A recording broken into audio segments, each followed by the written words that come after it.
Belt షాపుల గురించి మాట్లాడే అర్హత వైసీపీకి లేదన్న మంత్రి అచ్చెన్నాయుడు వ్యాఖ్యలపై మండిపడ్డారు మండలి ప్రతిపక్ష నేత బొత్స. గత ప్రభుత్వంలో ఎక్కువ కేసులు పెట్టబట్టే మద్యం అమ్మకాలు తగ్గాయని అన్నారు. మరి 10 నెలల కాలంలో ఎందుకు కేసులు పెట్టలేదని ప్రశ్నించారు బొత్స. దీనికి సమాధానం ఇచ్చారు మంత్రి అచ్చెన్నాయుడు. గత ప్రభుత్వం మళ్లీ తామే అధికారంలోకి వస్తామన్న ఉద్దేశంతో భారీగా మద్యం స్టాక్ తెచ్చిపెట్టారని, ఇప్పుడు ఆ సరుకంతా అమ్మాలి కదా అని అన్నారు.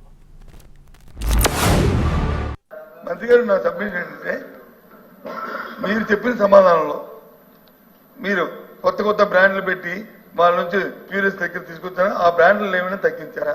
ఆ బ్రాండ్లు ఏమైనా బ్యాన్ చేశారా? ఏంటి ఆ బ్రాండ్లు ఏమైనా బ్యాన్ చేశారా? లేదు.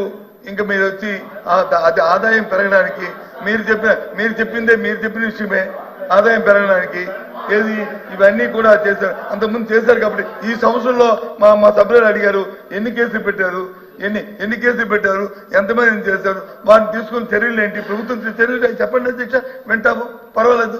అందుకని మా నాయుడు గారు చెప్పినట్టు వచ్చి మాకెవరికి హక్కు లేదంటే అదే కదా అధ్యక్ష, హక్కు లేదంటే మొత్తం అధ్యక్ష సొంత డిస్టిలరీ నుంచి రేపు ప్రభుత్వం వస్తుందో పోతుందో తెలియదని చెప్పి ఇంకొక 7-8 మాసాలకు సరిపోయిన సరుకులన్నీ తెచ్చి ఇక్కడ పడేసి అవన్నీ ఏం చేయమంటారు?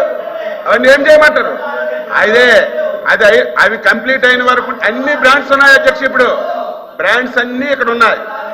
ప్రతిపక్ష సభ్యులు చెప్పినట్టుగా అధ్యక్ష, ఈ రాష్ట్రంలో అక్కడక్కడ పత్రికల్లో వస్తుంది, టీవీల్లో వస్తుంది, చాలా మంది మా దృష్టికి తెస్తున్నారు ఇలా జరుగుతుందని.